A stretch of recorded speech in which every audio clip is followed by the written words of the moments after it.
the will of the Father Isä Jumalan tahdon tekeminen might involve you moving totally out of your home.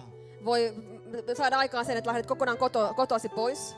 It is not easy. Se ei ole helppoa. In this postmodern era, people simply take the will of God and try to fit into their will. To Tässä fit in. postmodernissa aikakaudessa ihmiset ottavat Jumalan tahdon ja yrittävät mukauttaa sen omaan moderniin elämäänsä. And that's why the Lord is warning here. Siksi Herra varoittaa tässä, That be careful with modern salvation. että olkaa varoisia modernin pelastuksen kanssa, Nominal salvation, which is shallow. semmoisen pinnallisen pelastuksen A kanssa. Christian worship experience that does not convict you to sin makes you comfortable with sin in the church. Tämmöinen kristillisyyden muoto, joka on niin kuin, saat niin kuin tuurta synnille. Ja Where you cannot rebuke sin too much. If you rebuke, people will walk away. jos sä et uskalla nuhdella ihmisiä liikaa, koska jos nuhtelet heitä, he kävelevät pois. The Lord is saying, be very careful with that kind of modern salvation. Herra sanoo, olkaa tosi varovaisia tämän tyyppisen modernin pelastuksen And that's kanssa. why He has brought somebody that looks like me with all this kind of protest against the generation Ja siksi hän on tullut minun kaltaiseni tänne tämmöisen protestin kanssa tätä sukupolvea and telling you, vastaan. please go back to the original